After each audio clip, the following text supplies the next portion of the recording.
About everybody I know, and most are not Trump, are bewildered to see people supporting Trump the way that they do, particularly out here in Trump country, where I live in Virginia's Shenandoah Valley. The liberals who live here, they're just like incomprehending of how their neighbors can be supporting this guy the way they are. It's For me, it goes back to the 1990s when I did a whole lot of talk radio, talking to the conservatives, uh, the the Christians, the people with conservative values and a reverence for the Constitution, and deeply patriotic that I talk with about a whole variety of things, and I felt like I could testify that there is a lot of goodness in those people and a lot of intelligence. So how does it come to be that there are so many Americans? I don't think it's enough that he's going to win the election. I'm optimistic on that part, but still, it's disturbing, and we're going to be left with whatever the aftermath of this is, whenever it gets to be an aftermath and not a possible pre-math. How are we to understand how people who seem to have a lot of goodness in them are so passionately attached to this guy, and people who are have intelligence that you can see at work when you deal with them in business or whatever. I mean, they're not stupid. How they can believe the unbelievable. So now I've asked a question here, how are we to understand it? And I just want to say, I expect to be worth listening to in the time to come, but I remain at some fundamental level bewildered by what I see. I mean, let's take the first one of those. Why would people with goodness in them be attached to a man like Donald Trump? I mean, Donald Trump is extraordinary in having and displaying pretty openly just about every character defect you can think of. I'm not saying that he's lacking in any abilities. The fact that he's pulled off some of the things he's pulled off, like getting elected president and surviving, attempting a coup d'etat, politically surviving, so that he looks almost certain to be the Republican nominee for a third time. I'm not saying he doesn't have any kind of ability. In fact, I wrote a piece not long ago about the underappreciated genius of Donald Trump. But I mean, he's a man he's possessed by greed. He's vengeful and vindictive. He's the biggest liar anybody has ever seen. I think he'll go down in history as the most prodigious liar. And yet, lots of intelligent people say that they believe his lies. How does that happen? In terms of the cult following that people talk about, I don't think that there's anybody else in American history who has been so adored and so possessed so many people at such a deep level as Trump with his MAGA base. I'm somebody who's written about American history. I've taught American history. I've been interested in leadership, and I know how George Washington was first in the hearts of his countrymen. As the famous line from Robert E. Lee's father had it. Uh, and I'm familiar with the kinds of passions that were aroused among some of the American people by Abraham Lincoln and Teddy Roosevelt, and then Franklin Roosevelt, and Ronald Reagan. That the Republicans, much to my dismay, wanted to have put up there on Mount Rushmore. I've seen other leaders that had really a strong hold on a lot of people, but nothing like what I see with Donald Trump. I mean, there was never anybody who could have truthfully said he could shoot somebody on Fifth Avenue and not lose his voters. Well, how did that happen? In addition, I mean, I don't know. I think that there are 7 or 8 major character defects. I mean, maybe we could go through the Catholic Church's 7 deadly sins, but whatever there is, he's got it. I mean, he's about as ugly a human being. I mean, the utter selfishness of the man. I mean, when the country gets hit by a deadly pandemic, we know from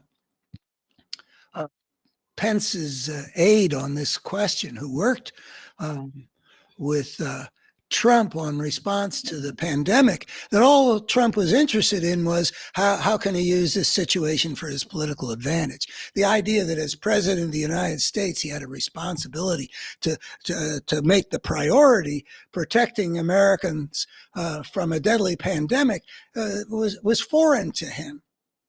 And I believe that the most recent numbers I've seen about how many Americans died from the pandemic because of what Donald Trump, in his utter selfishness, did and didn't do.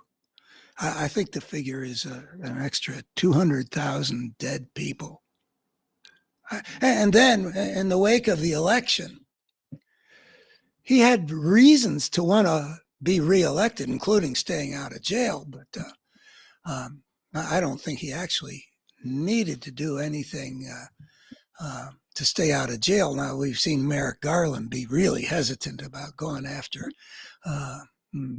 this popular right-winger from the opposition. I think that's a whole nother problem. But he had his reason. He at least didn't want to be a loser, and he became the first loser in a presidential election in American history to refuse to concede defeat. For his own personal reasons, he was willing to assault the American constitutional order, do significant damage to the country, and he continues to do the same damage with the same big lie. But I mean, that's the utter selfishness again. There's nothing he's not willing to do to serve himself, and it's not a mystery. I mean, we don't have to wonder with him like like with Tricky Dick Nixon, would you buy a used car from this man?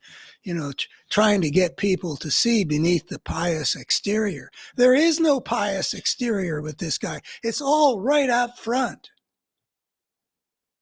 He seems to be, the last person that you would want to have so devoted a following, because he represents such obvious and extreme brokenness. He is the most effective person I've seen right up close. And I studied, when I wrote my book, Out of Weakness, Healing the Wounds that Drive Us to War. I went deep into studying some of the most pathological and destructive leaders that have been seen and studied. I focused especially on that great duo of totalitarianism, Adolf Hitler in Germany and Joseph Stalin in the Soviet Union. human monsters. He's up there with them. I mean, Trump is simply a human monster. He's got all the defects, and the things he's got that are that you might appreciate as some kind of an ability are regrettable because he translates them into serving the spirit of brokenness that he represents. I mean, if you look around at all the things he's said and done, and you try to find something that made the world better, it's almost impossible. I mean, I can think of the Abraham Accords, which I think I really don't understand how that happened out of the Trump presidency, because everything else he did made the world more broken. But he did achieve something with the Abraham Accords. But otherwise, in terms of climate change, in terms of getting of health care for Americans, in terms of widening the inequalities in America between the richest and the rest of us, and the mightiest and the rest of us. Everything he did made things worse. I mean, it's really quite a remarkable consistency. Of course, it's this consistency which he shares with the Republican Party that as it has become over the last generation. But still, he took things even further. So I got to know, and when my wife says I shouldn't talk about, that I had a love for the conservatives, that I developed a community of discourse with on the radio callers that we would talk with about things that we disagreed with and about our common humanity and like that. And I still feel drawn to use the word love because, well, that's how it felt like. I had a real love of them. And I have had a ringside seat for seeing them turn into, I mean, the majority of the Republican Party, the Republican base, is wholly owned by Donald Trump. I think the figures, like between 2/3 and 3/4, whatever it is that they're asking in exit polls, for example, in Iowa and New Hampshire, it's a clear majority are so devoted to this guy. And how does that happen? I mean, at the one level, I'm saying, he's the last guy that you should form a cult around. I mean, better you should form a cult around somebody who preaches and practices love thy neighbor as thyself. I mean, early Christianity was a cult. Cult shouldn't be just a pejorative. I've always thought, but it's always used as a pejorative. In the American context of American politics today with Donald Trump, it deserves to be a pejorative. It does seem as though the American conservative America got put into a place where it wasn't going to be an admirable human being, George Washington, Abraham Lincoln, or a Teddy Roosevelt, or whatever, the people on Mount Rushmore. It wasn't going to be somebody like that a cult would form around. It seems like it is frequently a very broken human being. And I think that's probably a clue to the mystery. And there's something broken in conservative America that was a visible vulnerability for a long time before Trump ever arrived on the scene. And that's probably a clue that there is something broken in the conservative character structure that makes it that there's an attachment to the person not in spite of their being essentially an agent of evil, which I define as a force that consistently works to make things more broken, um, which describes what conservative America has become, and it describes this particular cult leader. Not in spite of their being that way, but in some ways because of it. Some unintegrated part of the self, that the goodness that I really appreciated in my callers, and it wasn't all the callers. I also got. I also got calls from right wingers that you could sort of imagine wearing hoods and such. But there are a lot of good, decent people here in the Shenandoah Valley who are supporting Trump. And I'm imagining that if we understood exactly what got broken in them in the formation and hasn't been integrated, finds in somebody like Donald Trump a way to express itself that the rather stringent moral structures in the conservative world imprison. I use that word. I think of a passage in Carl Jung as the the fascist Nazi force was rising in the Germanic world. Uh, I don't remember what the context was. I mean, lived in Switzerland, but which and it was a Germanic part of Switzerland, but they never went over to Hitler. That's because of mountains, probably. But in Germany and in Austria, this thing was rising, and Jung talked about this animal, this beast pacing back and forth in its underground cell, or something like that. It's been a lot of years since I read that passage, but I think that there is something like that. That when you've got a conservative world whose virtues are a kind of willingness to march with the authority, but whose lack of integration of certain aspects of the self, the darker aspects that are denied and repressed, make them vulnerable to being hijacked by an evil authority, which is what has happened, and not just by Trump, but we got to remember that it was the Republican base, the same people that I'm trying to understand, that in 2015-16 chose this guy to be the guy that they wanted to invest with the powers of the American presidency.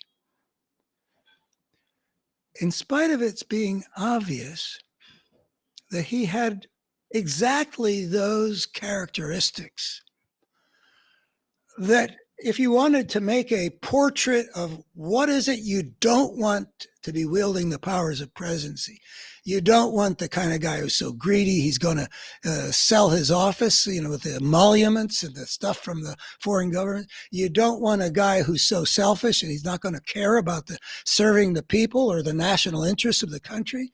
He'd sell it out. You don't want a guy who is going to be unconstrained by any kind of law or constitution or norm that's supposed to keep the use of how those invested with power are going to use it within certain boundaries. That's what you don't want, and that's exactly who Trump showed himself to be from the very beginning. Mexican rapists. And the lies.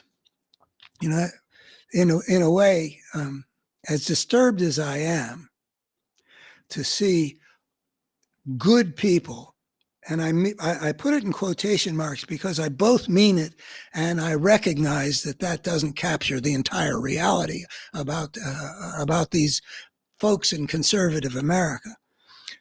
In addition to how can good people become so adoring and committed and follow him anywhere to a person who warrants being called an agent of evil, as I define evil. And I hope that you'll go to abetterhumanstory.org and see that I'm a social thinker. I have a definition of evil which is appropriate.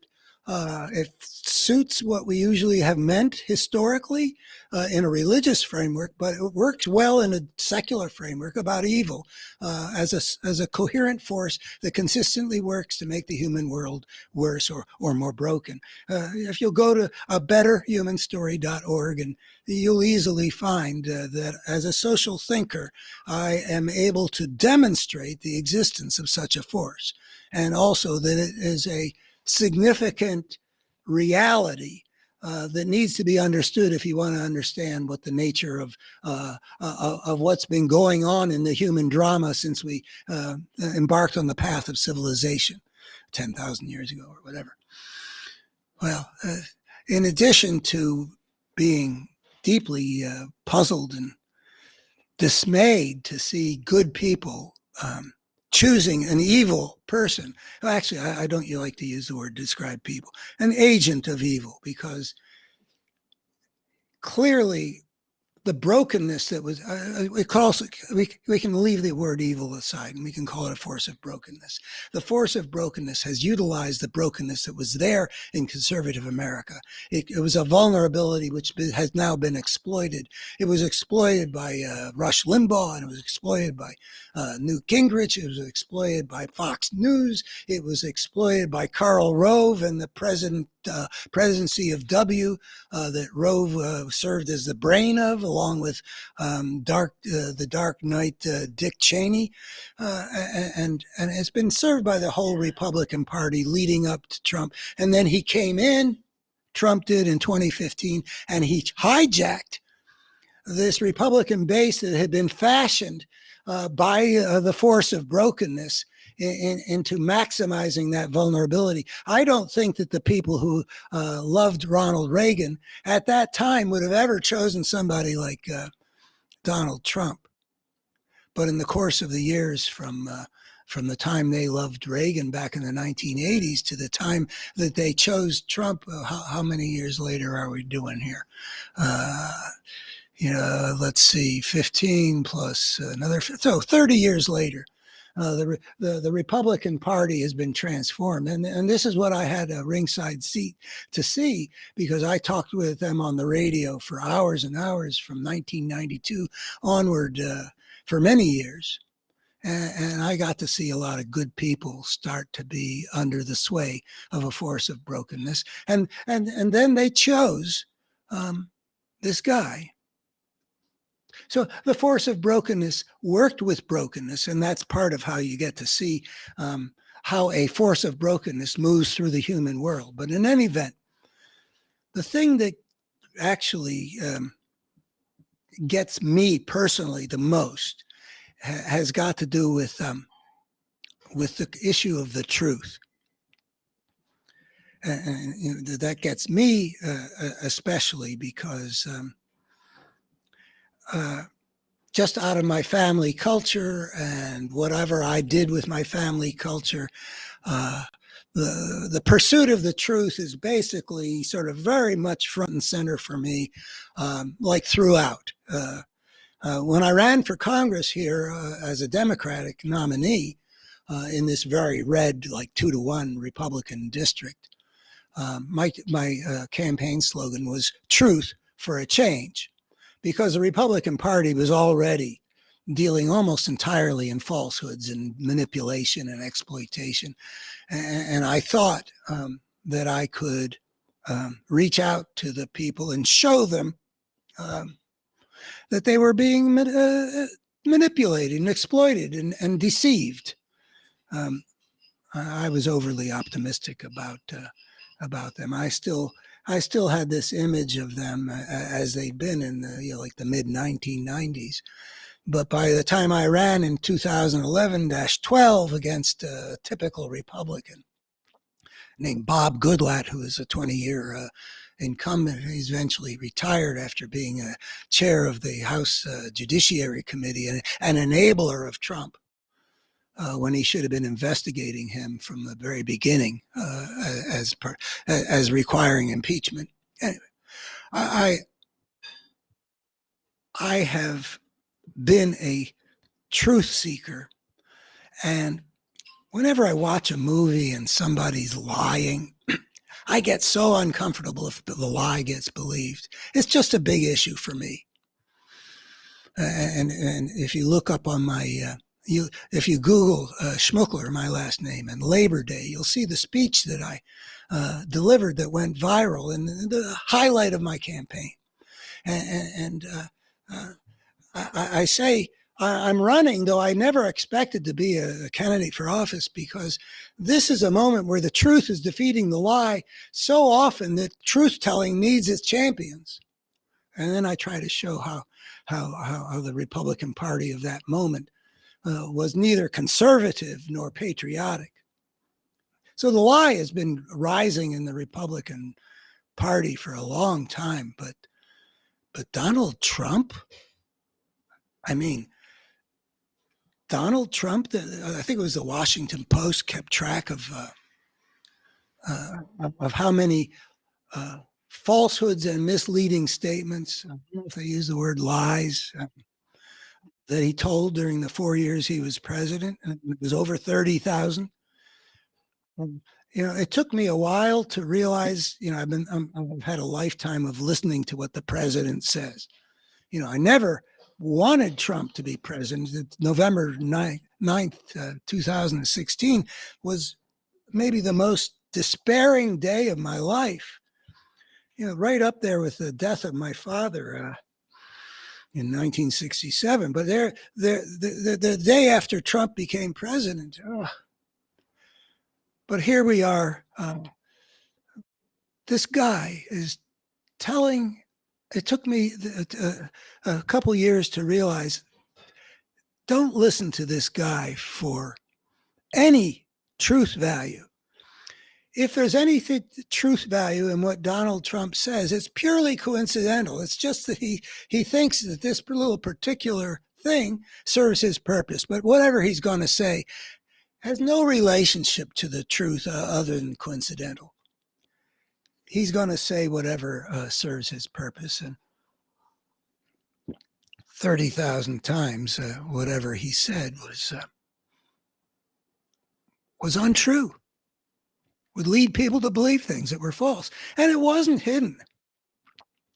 I mean, watching America descend into this, I remember in 1960, President Eisenhower lied to the American people. It actually was a quite defensible lie. He doubtless was advised that American national security called for him to speak about the downing of the U-2 spy plane over the Soviet Union in a dishonest way to cover up something. But then it turned out that the Russians, the Soviets, actually had the plane. The pilot had failed to destroy the plane like he was supposed to. What was his name? Francis Scott Powers? Anyway, not important. But Dwight Eisenhower, a war hero, president for 8 years, a really good man, told one lie in his 8 years. Now, I don't really know. I can't say that he never told any other lies. I just don't know. I've read a couple biographies of him. But the country was really shocked. Ike lied to us. And here we've got this guy who tells 30,000 lies in the course of 4 years. So he's sort of the last person that you should believe. And particularly the last person you should believe against a mountain of evidence. And now we come back to these exit polls like in Iowa and New Hampshire. And we know that from those polls in others since the election of 2020 that something like 3/4 of the Republican Party, maybe it's gone down to like 2/3, lost a 12th, believe two things that Trump, the prodigious liar, has told them, both of which are completely unbelievable on the face of it if you're the least bit informed. One of them is that the election was stolen from him. How can you believe that? How can you believe that for a moment when, 60 out of 60 cases that were brought during that interim between the election and the inauguration of Joe Biden, the court said, you got no evidence. And there were all the recounts and investigations and Trump's own election security guy saying this was the most safe and secure election. This was an election that we have established that the result of Biden's winning more thoroughly than any other election in American history. I mean, I think that I'm accurate in saying that because it was so completely, with all the recounts and et cetera, it's just like undeniable. And yet there are tens of millions of Americans in this adoring Donald Trump mystery who believe that the election was stolen because they believe the big lie from the blatant and obvious liar and ignore the mountains of evidence. How does that happen? I mean, I've written, I write op-eds out here in Trump country. A couple of newspapers run me every week in the district in which I ran and predictably lost. Most of these messages are most of them are messages to try to move the good, decent, intelligent people into being aligned with goodness and decency, and with the truth that intelligence should be able to discern. I don't know that I have any impact. Who knows? This is not this conservative American, this cult is not something where somebody is awakened out of their trance state. They're not going to say out loud to their where others in the cult might hear them, I've seen the light. They're not going to say, hey, wake up, you guys. We're getting conned by a con artist. You're not, but I won't claim that I'm having that impact. But it's invisible. I like to hope that, but I don't know. There's something so impervious. I mean, if they're not going to be persuaded by all the mountains of evidence, I mean, and once you are persuaded that that it is a lie that the election was stolen, and you could see it coming. I wrote about it in June. He's going to say that the election was stolen. And then a couple of times in between before the election, you could just see that, and I wasn't the only one that could see it coming. I mean, he was positioning himself. I mean, all the polls showed he was going to lose. No shock. But, these people are going to believe him over me if they believe him over all that was shown right in front of people's eyes. And so I mentioned the trance. So is that the explanation? Does something, is the brokenness in conservative America such that they are subject to a trance state in which, in hypnosis, you could, at least as I understand it from having looked into it seriously back in the late 60s, my understanding is that you can get people not to see what's right in front of their eyes, um, and to experience things that the hypnotist tells them this is the way it is. Like you put a coin on their skin and you say it's red hot, and they'll develop a blister. I think that that's true, but in any event, is that how we're to understand it? Is the cult got to do with some kind of a hijacking of the psyche, that there's a, a giving over of the power to define reality to the authority figure? And another part of the mystery is that I find Trump so obviously repellent, repulsive, ugly. It's hard for me to quite see how they see him. I mean, the devotion. They must see something that somehow looks, well, what, I don't know what it looks like. In any event, he's doing something that seems to get tens of millions of people of intelligence to surrender their critical abilities and their ability to perceive what's true and get them to believe the unbelievable, the obvious lie.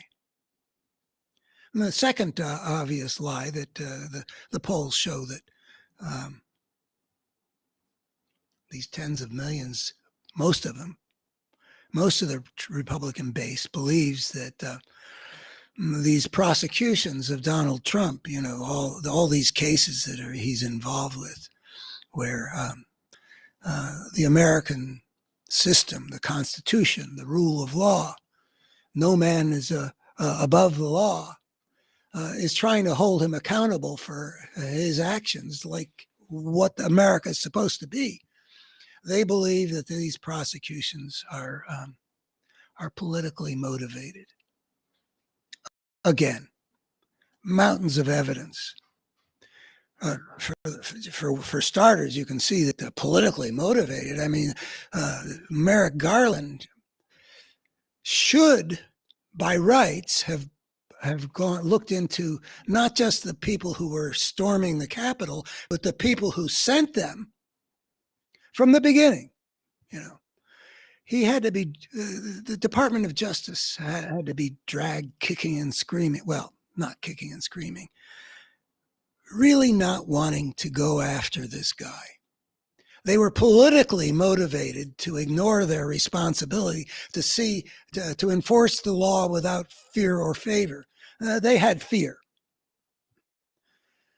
They weren't doing things for Biden when they started to bring a case against Donald Trump.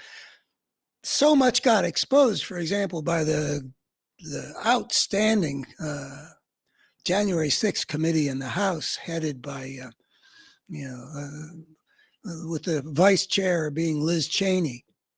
So much had been shown to the American people that it became essentially a necessity to anybody who's attorney general and believes, as I believe Merrick Garland does, that it was his job to uphold the rule of law. I mean, I think this guy he may be the chicken like liberals have so often been, but I do believe he is passionately committed to the rule of law. And it came to the point where if you didn't prosecute Donald Trump, you would do permanent damage to the American system of government and the rule of law. I mean, Trump kept on pushing this thing. I mean, if he had just stopped telling the big lie, didn't steal any documents, didn't fail to comply with subpoenas and all the stuff that we know that he did, that we've had out there in the public realm, with whatever the evidence is, it'll be new in the trial. We don't need it to know what happened, basically.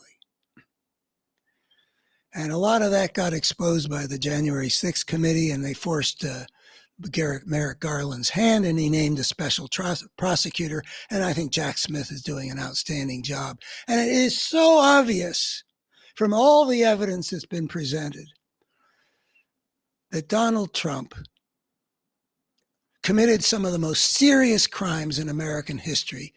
And he did it so openly that to fail to prosecute in front of the American people would have done great damage to our nation and how we have defined ourselves. Yet, 3/4 or 2/3 of the Republican base believe that this is a politically motivated. You know, the phrase political psychology is one that I can attach myself to. I've got a book. Which side is it on? Yeah, the back there. The Parable of the Tribes, the problem of power and social evolution. Again, I hope that you'll go to abetterhumanstory.org and see some important things that can be derived from looking at the history of our species in an evolutionary framework. That book was the beginning of for me. And in 1985, I was awarded the Erik Erikson Prize by the International Society for Political Psychology. And in college, I had studied something. The course was called Political Psychology, and I'd actually written about the radical right, trying to understand the psychology of people who believed things back then in the 1950s. I was studying Billy Hargis. Anyway, radical right was the phrase, the John Birch Society, and people who believed that rock and roll was part of a communist conspiracy to get the youth of America possessed by their sinful animal selves. So, I got a background. That I should be able to explain to you, explain for myself, just how this kind of stuff happens. And as I've said, I've written all these articles, I guess, of the whatever is 900 op-eds that I've published out here since I lost the congressional election. I would say probably 24 of them are putting forward ideas that you might call political psychology, trying to understand what's going on in conservative America that makes this guy hold this power over the majority of the people in conservative America. But I don't understand. Yeah, bits and pieces, and they're probably part of the truth. But at some level, I continue to be mystified. That's why I call this the deep mystery. I don't, in my life, I've spent most of my life sort of asking big questions. Again, if you go to my website, you'll see, I've got a book there called the River and Its Channel that's available. The whole book is there available, which asks the question about how do you achieve goodness in the human world, and contrasted sort of the liberal idea from the bottom up and nurturing what's natural, from the top, conservative idea from the top down. I asked some basic question about how do you get things to unfold in a good way. I like asking questions and pursuing them. I've asked the question, how are we to understand what's happened to the Republican base more consistently, like on a daily basis, ever since, I don't know exactly where to say it starts. Certainly all this Trump era and a lot beforehand. And I've never asked a question so much and arrived at answers I am so little satisfied with than on this question. It is just a phenomenon. I don't believe that we're seeing something that's sort of essential to human nature. It's sort of derivative of human nature, and I don't understand that kind of derivation entirely either. But when I think of how our species evolved in these hunting-gathering bands, and before that, these primate bands, I don't believe that relationships like cult leaders were part of the picture. I don't, you know, when I read the anthropology of people who went and studied contemporary hunting gathering bands, um, the word that was generally used was egalitarian. Uh, People got status essentially through sharing stuff. I don't know if that's still the concept in anthropology. I haven't been scouring the field like I did in the 1970s when I was writing that book. But in any event, if you've got a band of people, basically the size of, you know, primate bands like what we had up until 10 or 12,000 years ago, there's no place in it that I'm aware of for somebody to have the rest of the group in a trance. I mean, it wasn't stacked hierarchically. I'm guessing that something happens to people in the when the force of brokenness that arises with civilization, and again, I send you back to that website, a social evolutionary process that has to do with the selection for the ways of power out of the anarchy that the rise of civilization inevitably exists in an intersocietal system where there's going to be a war of all against all. And um, I think that the world and people get to be broken in certain predictable ways. That brokenness, which I don't understand some aspects of, if you're living in a world in which essentially the spirit of the gangster um, plays a disproportionate role in shaping how civilization develops, because if there's a war of all against all, only certain kinds of things are going to survive in that kind of world, and the spirit of the gangster pretty much captures a lot of what it is that is going to survive.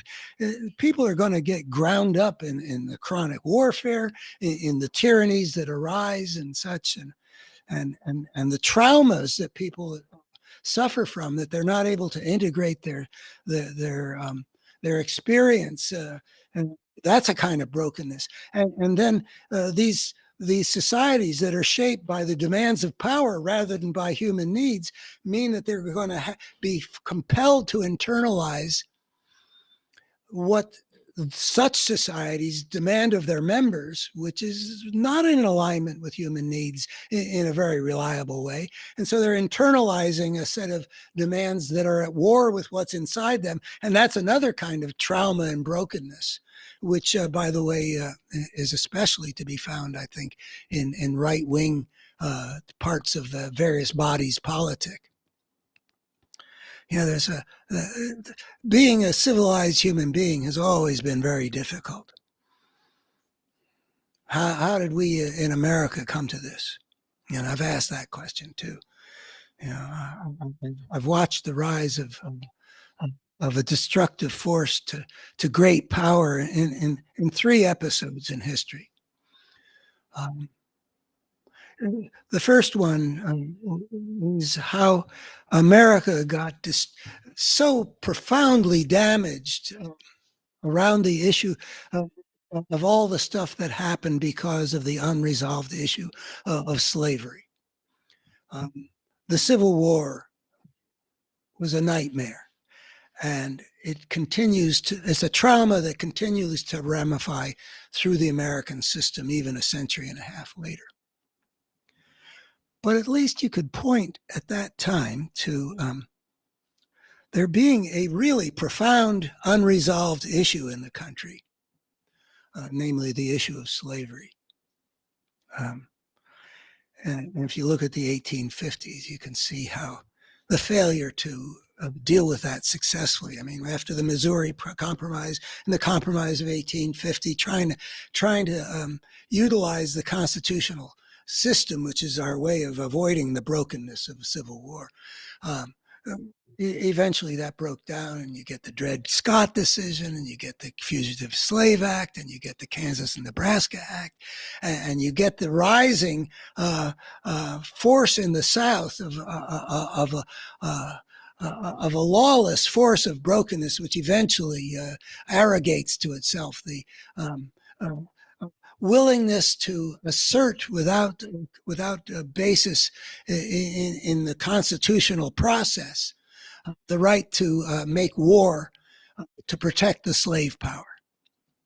Well, it was a failure, but you can sort of understand this was not going to be an easy thing for America to deal with. We tried for, tried in the formulation of the Constitution, the 3/5 rule and all that, tried in the 1820 with the Missouri. Anyway, we tried and we failed.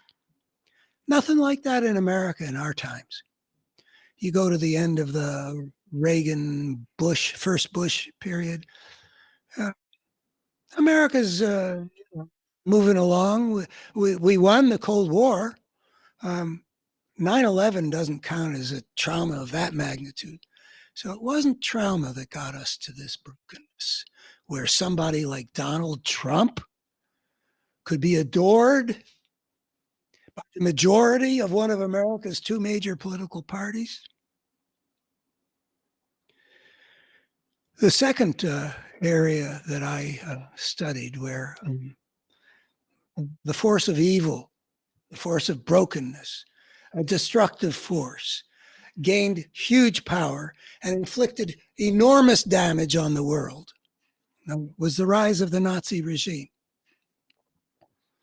And once again, one can see how that could happen.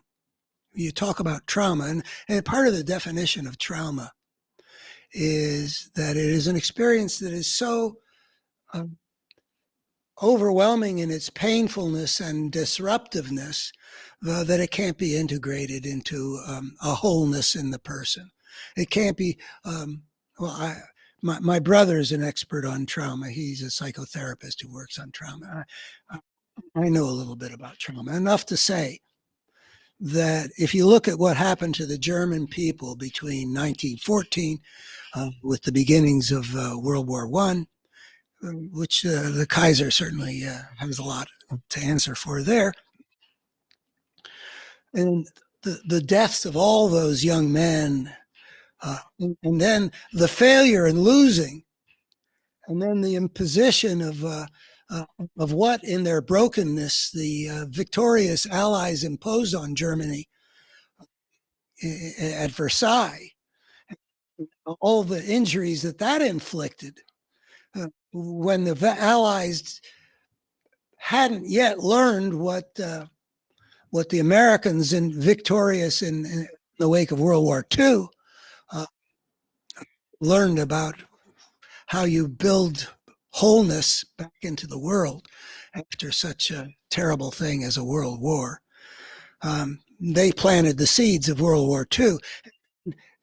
The way the whole economic and social system was essentially thrown up into the air with when you needed a whole wheelbarrow full of money to buy a loaf of bread or whatever the things were. We see those pictures of people with wheelbarrows of money.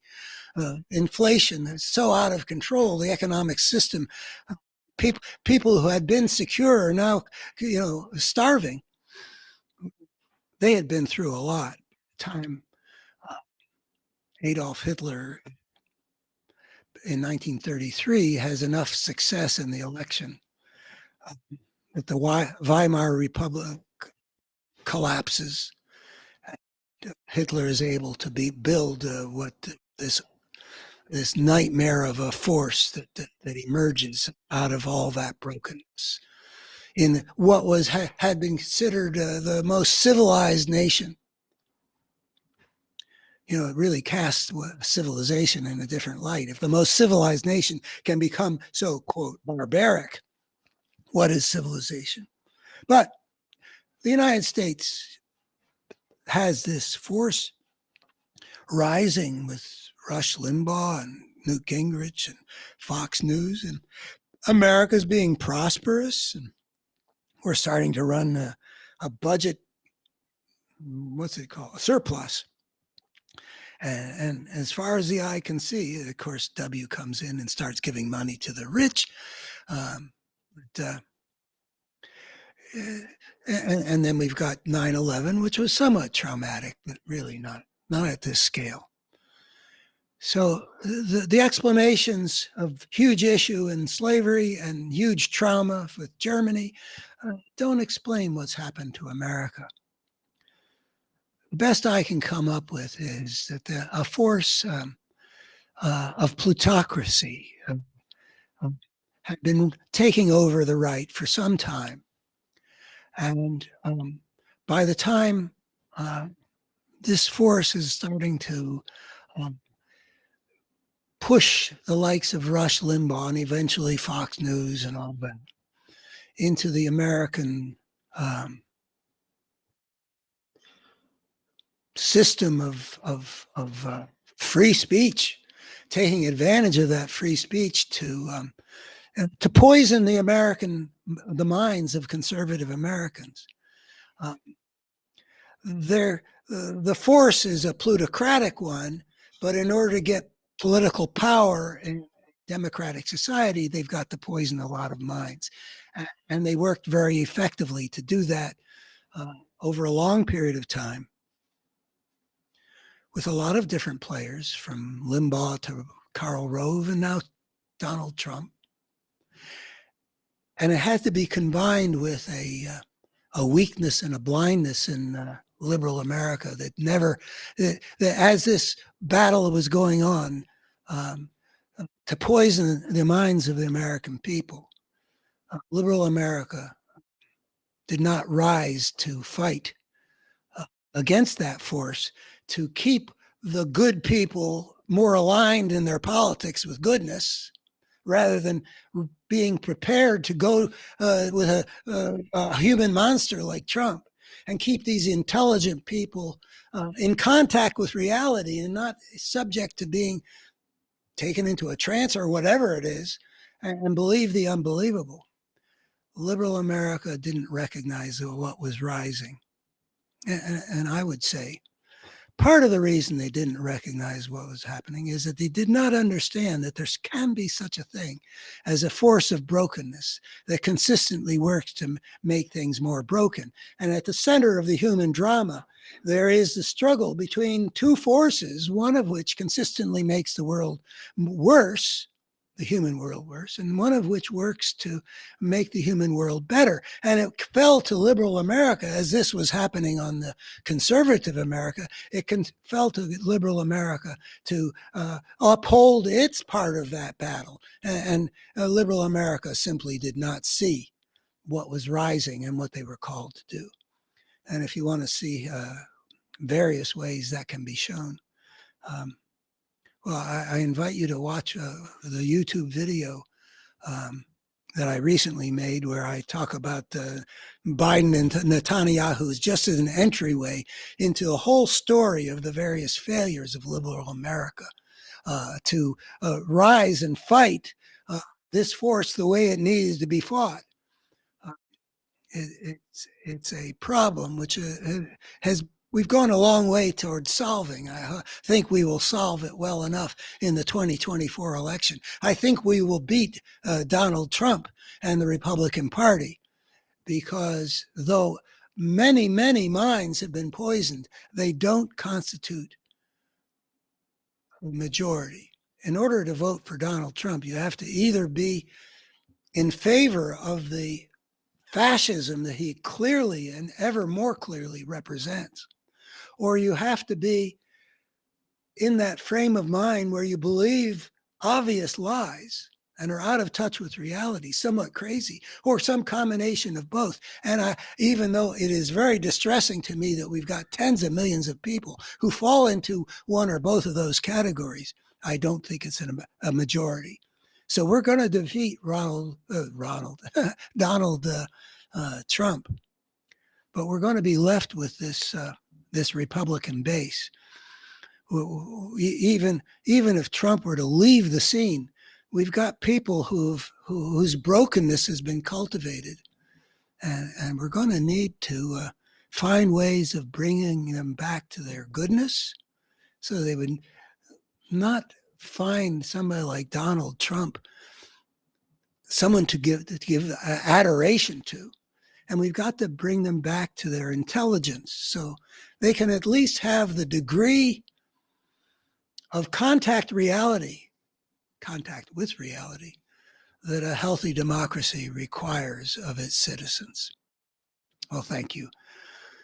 That's probably it for today, though I might be back. I hope you found this interesting, and I hope that you'll go to a betterhumanstory.org, where my life's work of trying to explain the human drama and the challenge that we face if human civilization is going to survive on this planet, or whether in the next not so many generations we might destroy ourselves.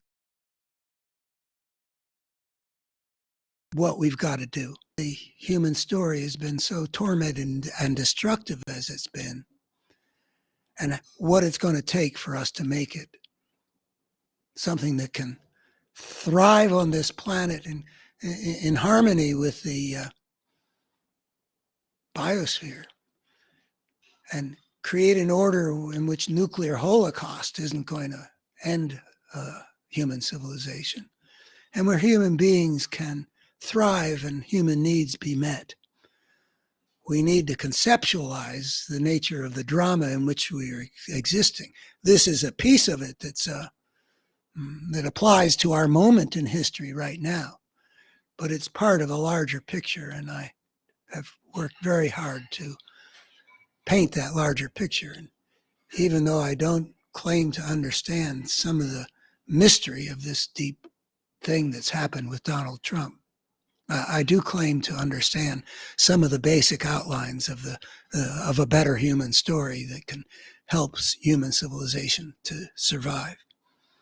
Okay, thank you for listening. Bye-bye.